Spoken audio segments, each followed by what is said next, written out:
Dear friends, welcome to the continuing discussion on the subject of reporting, editing and production for print journalism.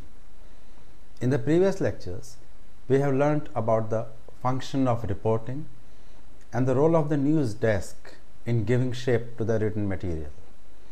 Now we go into the working of the news desk itself. The editing desk.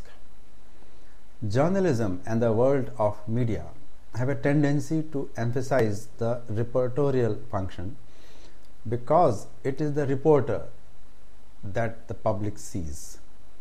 On the contrary, the role of an editor or a copy editor or a sub-editor, as he may be called, is an anonymous one. It is virtually unknown to the public.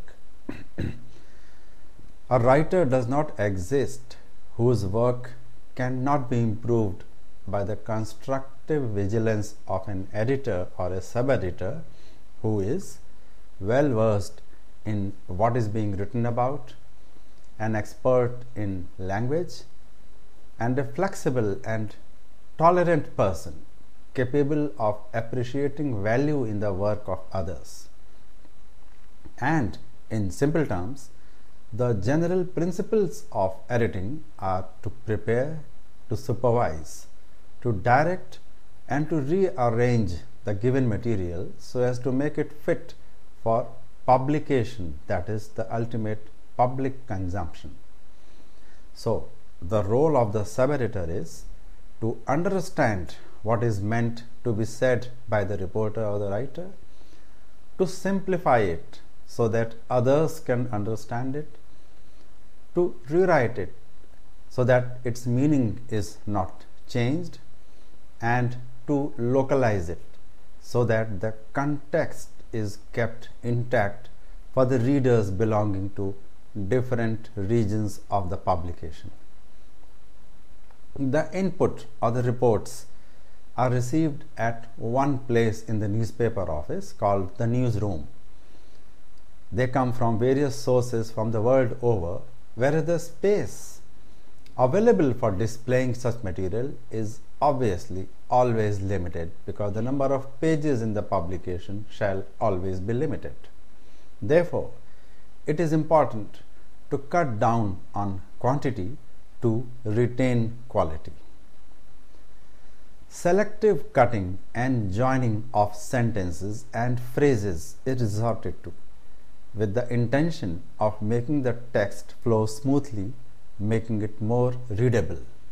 So, the general requirements of editing are assessing importance of the material received, that is the input report, fixing its length to either cut or add material to it, removing mistakes of fact and language, ascertain liability, that is the responsibility of the source and the writer, ensure objectivity and legal clarity of the contents, decide on its length and eventual display in the publication, break or make sentences, give a headline, and finally give instructions to the technical production team for its eventual printing part in the newspaper or the magazine.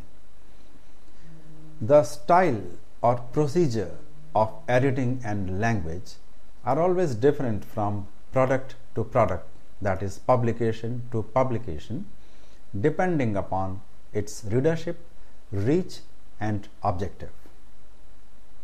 It is important for the sub-editor to realize beforehand such a requirement or limitation as the case may be.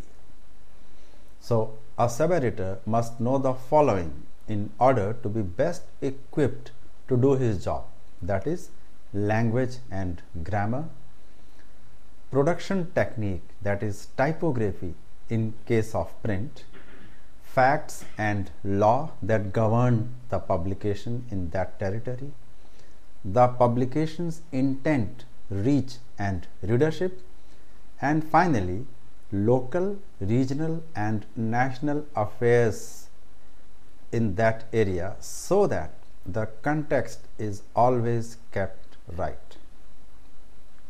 For these requirements, the sub-editor must be a well-read, inquisitive, aware and patient individual.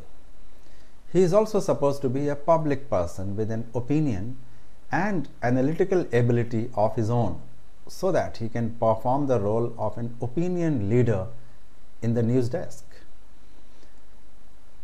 The text item that is written by a reporter is known as a report, or the input as we have been calling it.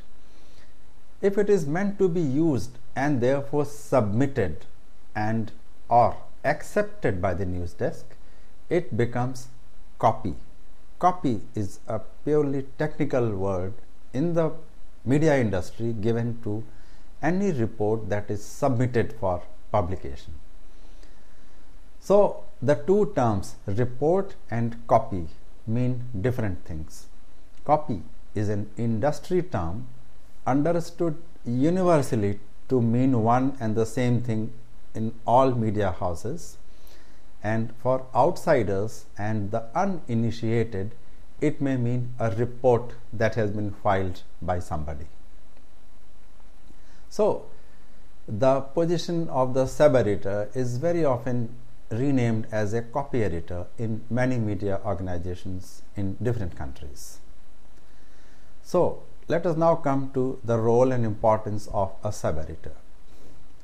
In modern perspective, when there is a management technique for everything, so even the newsroom editors are made to feel and work like news managers. It must be admitted that a great deal of copy editing is actually copy management. An edited hard copy with the marks on it indicating where the paragraph is to begin, the capital letters, the connection lines, a properly written headline, the grammatical or spelling corrections, they can look pretty impressive even if there is little improvement in terms of language. Or in computer editing, the uniformity of fonts and type size, spacing, indentation, space adjustment, etc. can give the copy the looks of a very properly fixed copy. But the truth of such editing, where only superficial neatness is introduced, is found out much before you think. A good sub-editor knows that the editing craft demands responsibility more than style. Neatness has its own virtue, but a mistake amidst neatness is doubly noticeable and therefore unpardonable.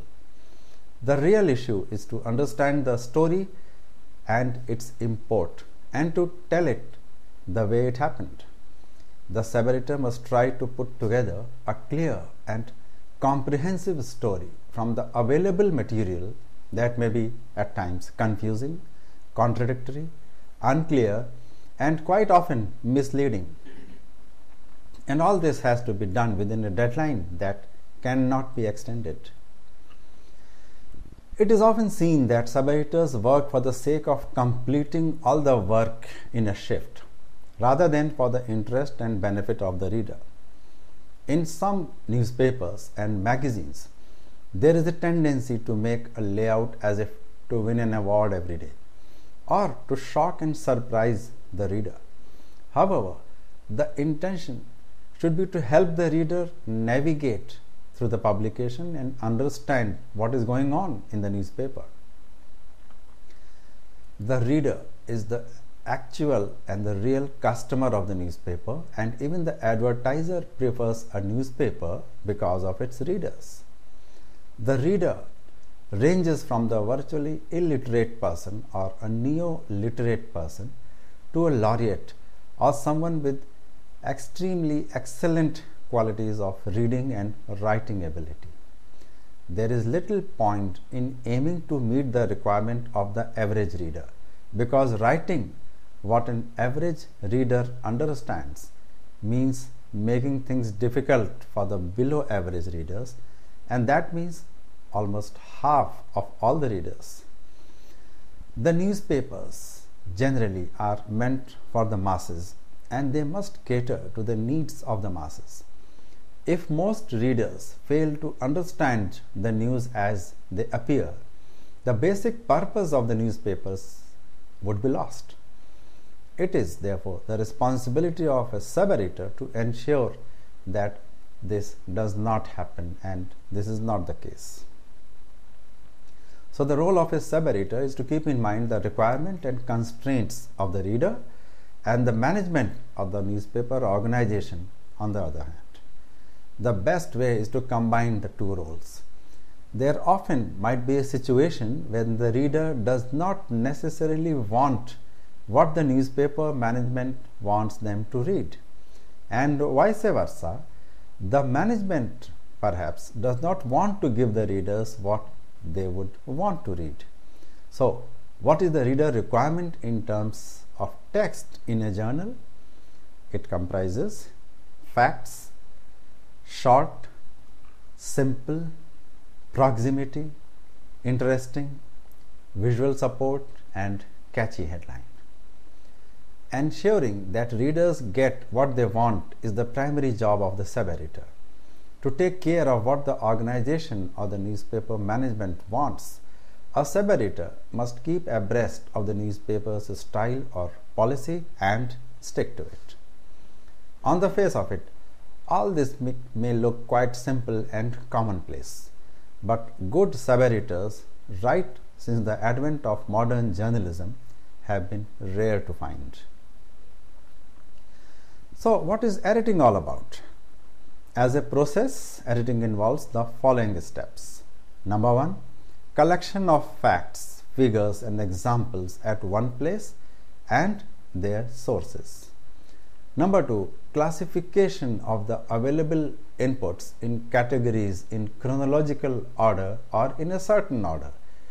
It is true for news because news can fall in different categories, and for other kinds of non-news writing, this categorization may be different. Number 3, checking the inputs for errors of fact. Number 4, checking the inputs for errors of language. Number 5, adding relevant information to ensure continuity.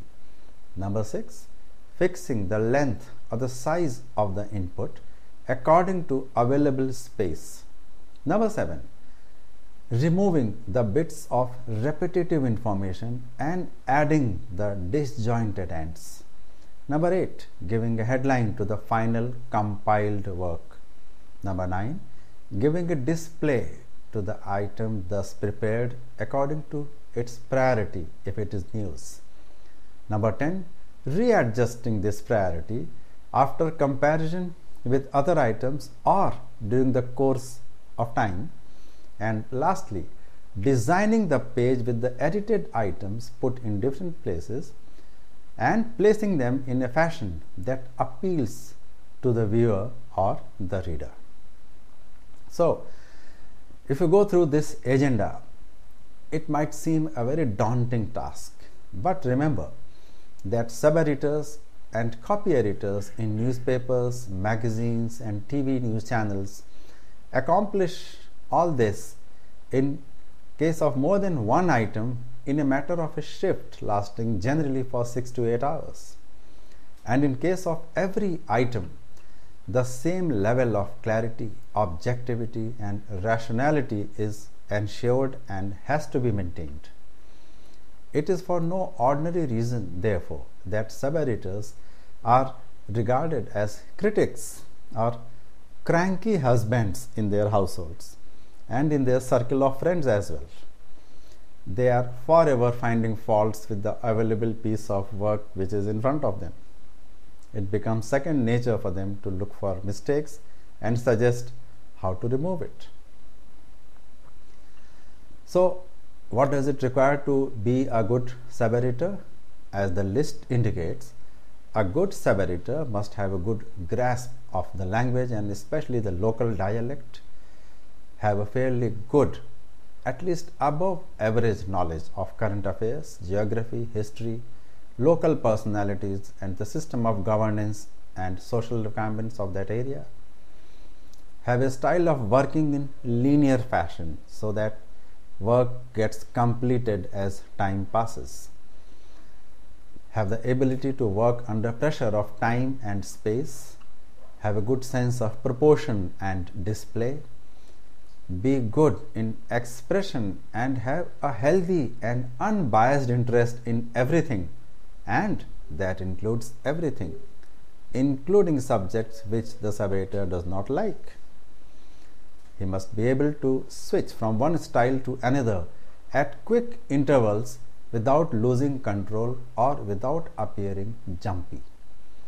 Must have the patience and respect for other people's work and should not feel cramped at not being given the same regard or space as the reporter, because it is to be remembered that most often the subeditor's work and contribution goes unsung but not unrewarded.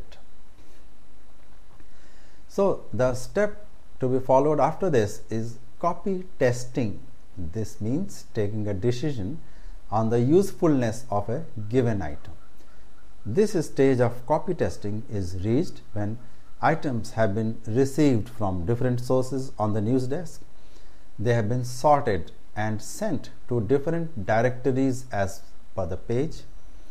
The schedule of use of such items as per the time available has been decided by the news desk or the in charge of the news desk, such as the news editor. The level of treatment as per the source has been decided, and the level of treatment as per other factors, that is time, importance, space, content and reach, also has been decided. So after all this has been decided, copy testing will happen. So what is the need now?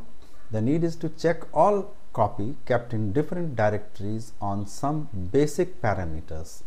What are these basic parameters on which copy is tested? This is news value, libel or defamation, slant, color and advertising interest. What is news value? The time tested factors of what, when, where, who, why and how are to be applied both by a reporter and a subeditor. In news especially, this is the one factor that makes or mars the reporter's hard work. Libel or defamation.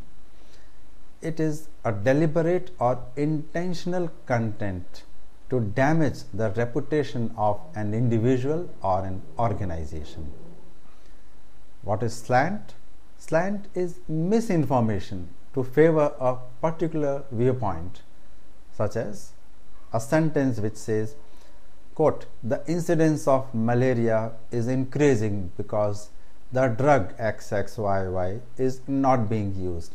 Here, it could be the intention of the writer and the reporter to make it look like news, but there is slant in this news and there is misinformation to promote a particular viewpoint or a particular product. Color. What is color?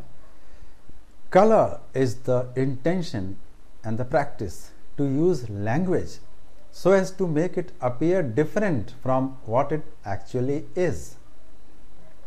For example, a sentence which says, quote, hundreds of devout Hindus today heard in rapt attention a speech calling for a march to Ayodhya.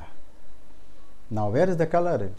The color is to make the whole thing appear as if this is what was happening. The color is to give you glasses of a certain color so that you view things through that color: red, green, blue, saffron, white and so on. Advertising copy. Any matter that is in the nature of the publicity of a commercial item, product or a company or organization or activity is advertisement matter.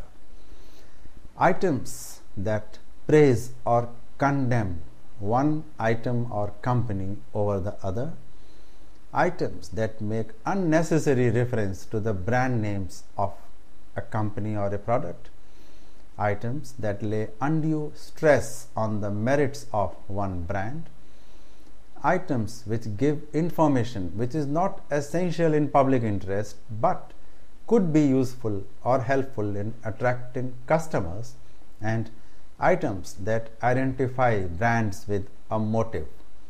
All these items are said to contain advertising matter, and this is what needs to be tested and checked. How to check? Copy should be checked for containing advertising matter or matter of commercial interest by using extra caution whenever a mention is made of commercial names or identities, and it should be seen that the mention is not made without purpose. One must ensure equal space or frequency of occurrence to diverse names rather than using one name repeatedly, and avoiding the mention of brand names in case of a new venture, inauguration or accident, saying that accident happened because the vehicle was using this X brand of tires or engines or the body. All such items should be sent out of the news pages to special pages or ad supplements meant for carrying such items, because such items promoting a product do not have a space on news pages. So, after copy checking, we come to the issue of language and improving the language in news reports. We must acknowledge that English is not the natural or mother tongue of most Indians, but it is the most widely spoken and acceptable language, at least in urban areas. Still, not many Indians are familiar with the technicalities or niceties of the language. Many of us spend a lifetime believing a wrong pronunciation or the meaning of a word to be correct, whereas it is not. It is often said that a language is a dynamic entity. Its form and utility keep changing with time. But we, born and brought up in Hindi or our own regional language, believe this to be true for our own language but not for English. It is so common for many of us to come across literate or educated people use hilarious kinds of words in English, leave alone scandalous pronunciations. In view of this, and despite the fact that English is a foreign language adopted by us as our own, it is common for writers and reporters as well as sub-editors to commit and come across errors of language in their daily work. The reason behind such errors is mainly ignorance or lack of knowledge simply. Many of the reasons given earlier for committing errors of proper nouns or errors of fact, such as overconfidence, lethargy, shortage of time or space, or mistaken belief, may not be applicable in the case of errors of language. One cannot be overconfident or short of time about an error of knowledge, and one who complains like this is simply ignorant. The only way to correct and remove errors of language is to know the language thoroughly and keep updating one's knowledge about it regularly. It is important for us to know what kind of refinements have been introduced in the English language the world over, since our publication is a mirror of the world for our readers. Being politically correct in English usage, such a commonplace and taken for granted aspect of the language in the Western world, is almost non-existent in India.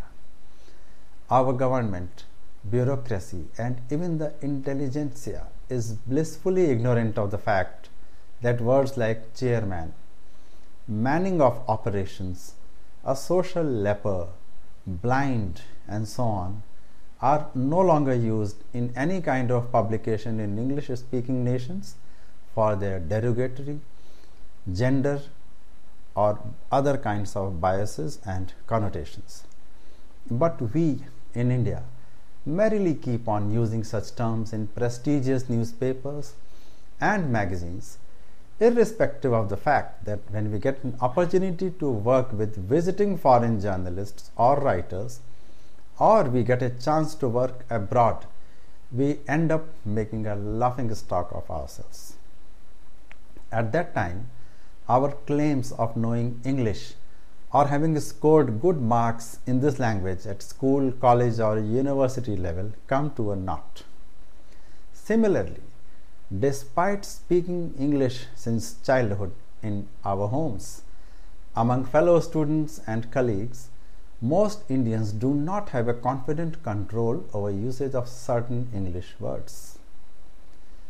I have seen senior English teachers, academicians, professionals, and internationally famous educated people who have been frequent foreign travelers using incorrect English words. This happens because we are unwilling to change the way we speak or understand the language, simply because we have been using it like this since childhood. An interesting aspect of this situation is that those Indians whose English is grammatically correct and who have the right pronunciation are very ill at ease in fluently speaking the language.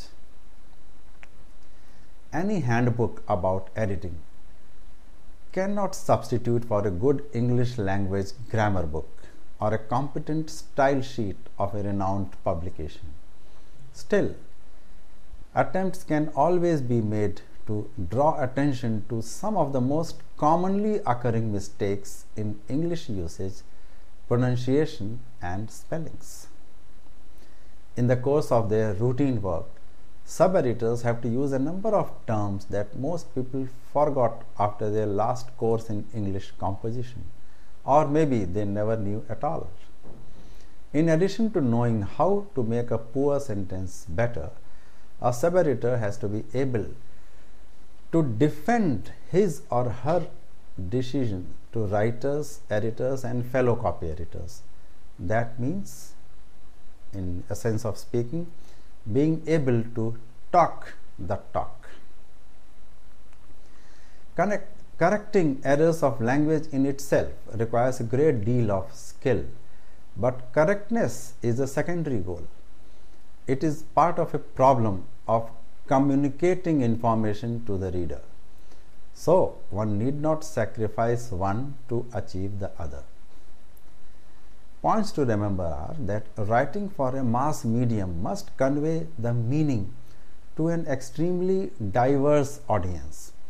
It is vital to make the meaning clear at all levels of readership and input. For mass circulation and readership, the writing has to be readable as well as correct. Correct writing must never be pompous. Good writing requires that its correctness is inconspicuous. And, on the other hand, readable and meaningful writing need not be incorrect. So, how do we go about it? By writing short and simple sentences, avoiding to adopt the style of write as you talk. The way we speak is most often not the right way to write. Looking for simple alternatives to difficult and complex words and phrases, one must remember that a simple alternative is always available. By breaking complicated sentences into shorter parts, writing in a meaningful manner and not showing off your phrases, and being sure of your spellings, not taking any chances as far as spellings are concerned. So, at this point, a brief mention about the usefulness of being bilingual must also be made. Transition from one language to the other is vital for all mass media and its related branches. In India, knowing English is as important as knowing the regional language in different parts of India. For instance, if one is working for an English language publication in, say, Gujarat, it is absolutely essential to know Gujarati and, of course, English. The same thing applies for Hindi and English in states like UP, Bihar, Rajasthan, and other Hindi-speaking states. Therefore, it is important to know Bangla and English in Bengal, Marathi and English in Maharashtra, and so on for other states.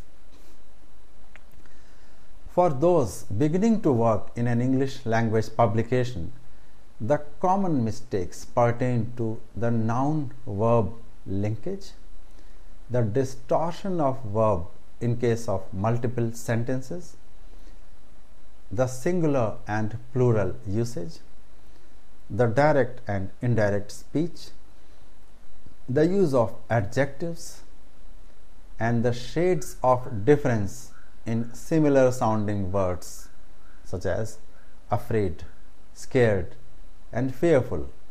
They mean the same thing if translated in Hindi, or happy, merry, and glad could mean the same thing in Hindi, but their use is different in case of English. So, the few things that need to be remembered always while using English are the tense. Past, present, and future are three different tenses and should not be used in the same breath in one sentence or in the same paragraph. We often see he said in one sentence and says he in the same sentence, in the same paragraph, or in the same sentence itself. The direct and indirect speech. The direct and indirect speeches are two distinct, grammatically correct situations which are not dependent to be used on our whims and fancies. We have to convert the present tense quotes in a direct sentence to past tense if and when the sentence is changed into an indirect one. The third thing to be remembered is giving the pause. The use of comma, semicolon, and colon, for example, is governed by certain basic rules. No one will object if a comma is used in the place of a colon, and even the meaning may not change, but it will be a grammatically incorrect situation reflecting poorly on the language standard of a publication. So, the use of prepositions and conjunctions. The use of small, insignificant words such as in, on, at, of, for is always governed by a set of rules.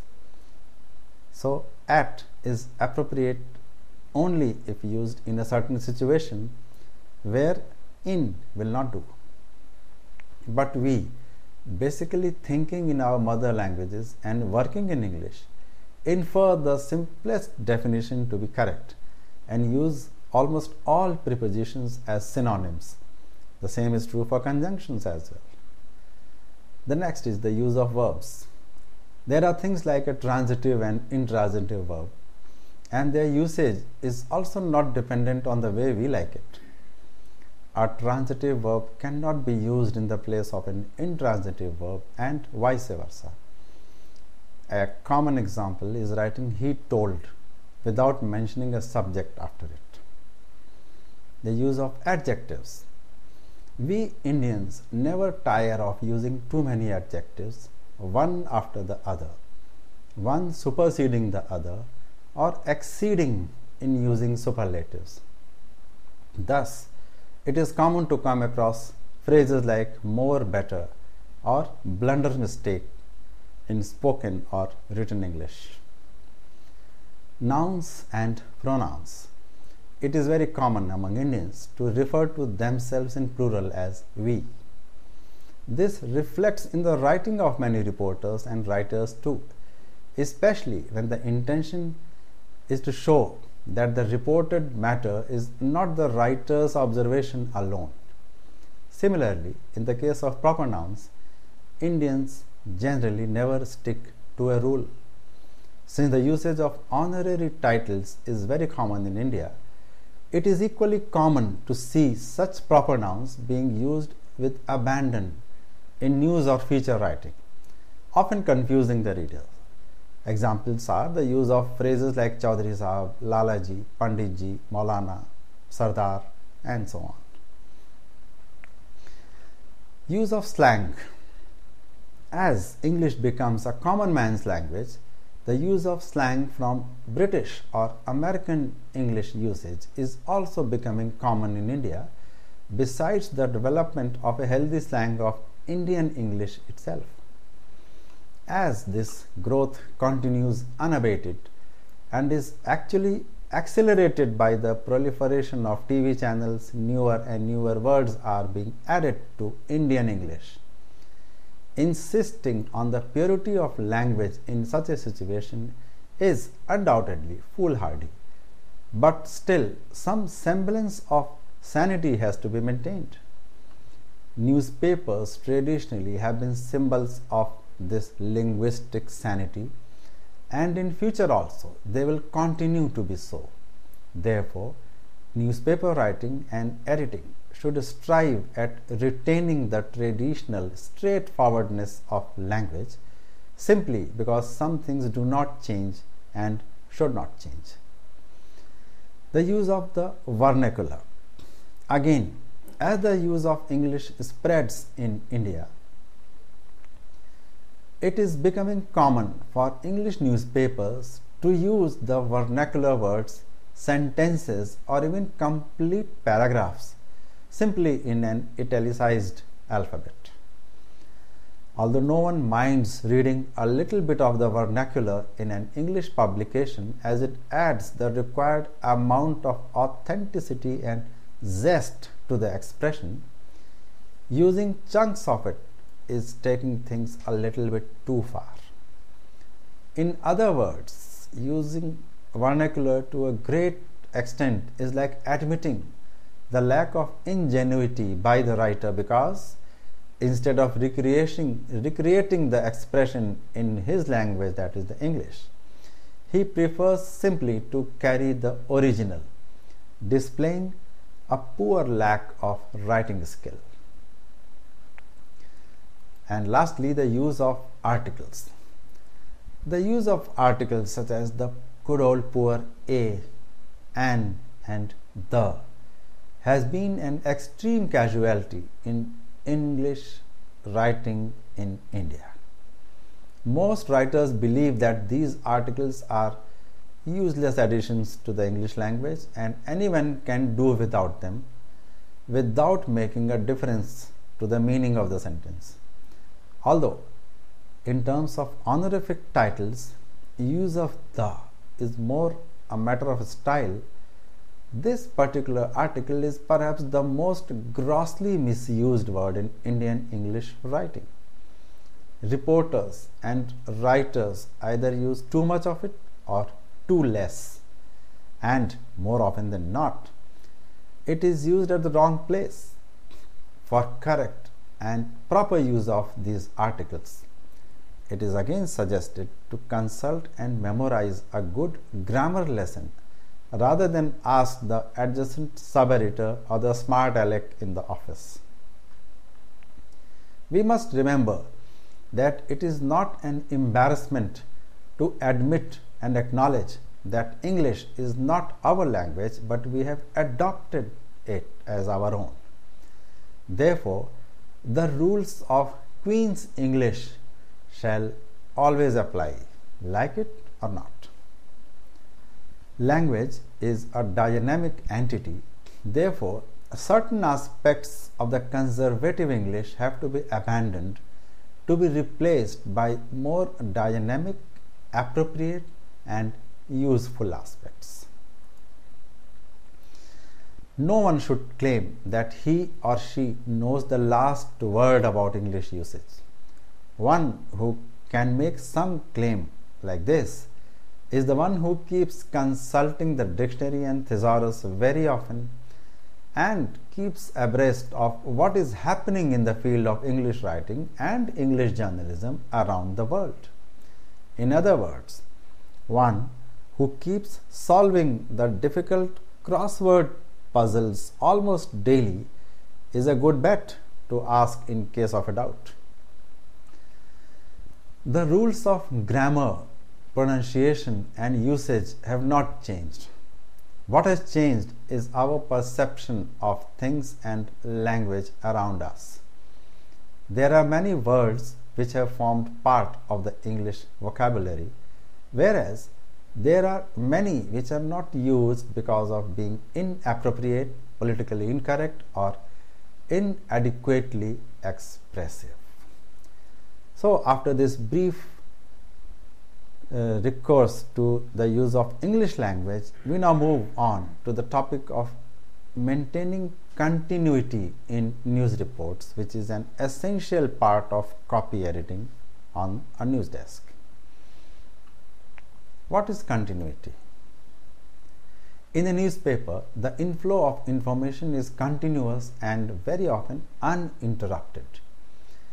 If the men and machines are working all right, a newspaper or news publication keeps getting information which may or may not be used as news is another matter, but this information is received round the clock. But the publication is bound by a deadline, whether it's a daily or a weekly. This would mean that all the information which is being received in the newsroom has to be constantly updated as later versions keep coming in. As the deadline of finalizing the publication approaches, it is vital that all the information received at different intervals is woven into one comprehensive matter, written or rewritten in a manner that the continuity of information is maintained in chronological order, that is. It sounds so simple, but it is actually a technical exercise which forms the very essence of editing. What we take for granted while reading a newspaper report, for example, has been incorporated in the text by one or more alert separators at different levels and stages of time. An elaborate example will clarify this exercise more clearly. Suppose a train accident takes place at 7 in the morning, that is 7 a.m. The reports sent in by the agencies or the reporter at the spot of the accident will be of the following nature. Number 1, the first flash of the accident carrying only a 2-sentence message at say 7:30 a.m. or 8 a.m. simply informing the newsroom that a mishap has taken place.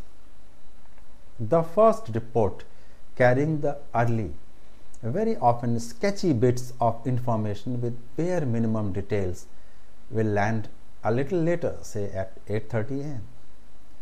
The second, third or next parts of the report carrying more but slightly disjointed details in the nature of standalone pieces of information rather than comprehensive reports will keep coming in from say 8:30 to about 9 a.m. Then a little later, an overall lead superseding the earlier reports, that is the flash and the first report, giving a coherent account and description but quoting very few people, perhaps none from the site itself, is supposed to land at around 10 a.m. A little later, a second lead, more comprehensive, quoting the authorities who have reached the site as well as the headquarters of the railways a little far away, with more reliable facts and figures, may land at 12 noon. This second lead, incidentally, may be the final copy for those publications which are released in the afternoon or early in the evening, the eveningers as we call them. A couple of hours later, say at 2 o'clock, a third lead will be issued carrying the basic details from the second lead, but with more additional information from authorities and eyewitnesses, and this may arrive in several parts and may be named as the afternoon lead. Then there will be a fourth lead, also named perhaps the evening lead, written with the early evening editions in mind, carrying all the available reports till that time, that is around 5 p.m. At around 7 in the evening, an overall lead, tightly written with more crisp text and to the point quotations, will be received in the evening. This might be the final copy for early night editions which are released at 8 o'clock. Then there will be a night lead by 9 p.m. meant as perhaps the final report for the event, and which might not be superseded for the rest of the day. Side by side with all these lead stories, there will be several side stories, eyewitness accounts, official interviews, a chronology of events, a history of accidents, analysis of reasons, reactions, and so on will also be landing at regular intervals. Now consider this. Suppose your newspaper is to be released at 11 p.m. The sub-editor coming on duty at 5 p.m. will either find everything kept in the right baskets or directories for him from the flash to the evening lead, or it could be a sorted pile with only the latest reports and side stories to be dealt with, and the earlier reports would have been discarded. The possibilities of the second option happening are lesser because the early duty sub-editor will most probably keep everything in the anticipation that probably the evening sub-editor will make his own decision and might complain if the earlier reports are discarded. So, in this situation, what awaits the evening sub-editor will be single sentence flash reports coming as early as 7:30 in the morning, to the early lead, to the afternoon lead, to the overall lead, with several other stories. Chances are that a similar set of stories will be waiting for him from the other agencies and other sources as well, and perhaps from the newspaper's own correspondents also. So, introducing continuity is the exercise by which all similar stories are linked to give shape to one comprehensive report, and through which snatches on one line information are taken from early reports to fill in the gaps in the later reports. It is basically a sorting and tallying kind of an exercise, much like reconciling the account books. You simply ensure that the essence of what has been discarded is retained in some form, and that all the earlier reports are taken care of in the later versions in the chronological order, so that nothing of importance is missed regardless of the time when it was received at the news desk. So this continuity can be ensured in two ways. Number one, by retaining the original sentences from earlier reports and joining them together by removing common phrases, common and proper nouns, and introducing conjunctions to join those disjointed bits of sentences. And number two, by discarding everything and writing afresh a sentence or even a paragraph containing all the available information reproduced in one's own language, and giving joint credit for the information to all the sources which have given the inputs. Although the second option is largely favored everywhere now, it is actually a combination of these two options which is the ideal answer to the problem. In this manner, what the sub-editor does is A. Assimilate the entire story, and B. Write a comprehensive report using the body text from the available material and introducing original sentences, phrases and expressions to ensure a smoother flow of the narrative. This requires an alert application of mind, concentration and simultaneous exercise of forming sentences, writing them when the need arises, to join the matter which is already available. It is one exercise which, if done carefully and properly, gives a distinct identity to the final edited report, which makes all the difference to the reader. This report will demand least effort from the reader in comprehending and understanding the content and the sequence of events, and this is what editing should be all about. Clarity and maintaining of chronological order are the two main features of a good continuity exercise. The final product in this case automatically takes on such dimensions that any subsequent events or bits of information can be joined to it almost effortlessly. This report also acts as a ready base for all other subsequent additions on some inside page or the early pages. It can go inside as a complete report in itself, where it can be used as an independent item with a cross reference in the later, most probably the front page report. So ensuring continuity is something which we also do in our day-to-day activities when conveying information or completing a task which involves many people. What matters most is the important bits should be taken out from different parts and put in a proper sequence, so that one thing can easily lead to another and onwards to the desirable conclusion. This flow of the task is what is required in editing exercises as well. For joining different bits of items, phrases like meanwhile, however, even as, in a related incident, etc.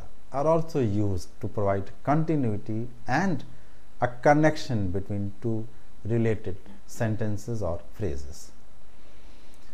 So the points to be remembered in linking copies to ensure continuity are: number one, avoid repeating of facts. Number two, mention the full names or the full forms of people, places and other objects only once in the beginning, and in later occurrences the short form or the acronym can be given. Number three, maintaining and ensuring a uniformity in spellings, names, occasions, dates and other statistics. Number four, using rewriting tools or even conjunctions to provide links between descriptions which are related, or if not directly related, then pertaining to the same event or the same report. Often such stories might become long because of this joining and linking and taking bits and pieces of information from early stories as well. So such stories need to be broken into smaller paragraphs. A paragraph, as we all know, is a structural part of a written text meant to give a pause or changing of context, indicating a change in context or a change in subject from A to B or an objective from A to B. Similar to chapters in a book, The paragraphs can be either in continuation or independent of each other, as the case may be or as the requirement may be. Ideally, for English, Hindi and other language texts, a paragraph in case of news should be of 50 words or so, comprising 2 or at the most 4 sentences. So, a sub-editor should always try to restrict the context to 1 or 2 paragraphs at a time, then move on to the next paragraph with the next leg of information or the next context. Paragraphs should also occur when there is a gap or pause in narration, there is a changeover in context, or there is a change in sourcing, indicating that the subsequent paragraph comes from a different source. A big story or a big paragraph should be broken into smaller paragraphs, and long sentences should be broken into short sentences. So, in the standard format of a story, the intro, the description and the conclusion, the 3 parts, the number of paragraphs should be 1 for the intro, and for description could be 2, 3, 4, 5 and 1 for the conclusion. To indicate a pause or break or change in context and to break monotony, subheadings are often used. These are different from a headline, as these are used within the story and not on top of it. Subheadings are generally of a very abstract nature, not very indicative, and more often a word or 2 is simply picked up from the subsequent text to form a subheading. A newspaper can include news till one point only and no further. As soon as this point of time is decided or reached, it becomes absolutely essential to include all aspects of the chosen item in the final page, and this is where the work of the sub-editor becomes crucial and final. We also remember that the flow of news to a newspaper office is round the clock and generally uninterrupted. This means that at any given point of time, the very first, later and latest versions of events making news are available, and a sub-editor must make sure that nothing is missed, as also nothing extra is used. This also means that there should be no hiccups or jarring notes in the final item, which should in one read tell the reader what actually happened and in which order. So the task of ensuring continuity is basically an exercise requiring assimilation of available information, its proper comprehension by the sub-editor, and the simultaneous forming of sentences and phrases so that all available bits of information get joined into one cohesive piece of news. So, if proper continuity is introduced and maintained in any news item, the item will also qualify to be used as an individual and independent component.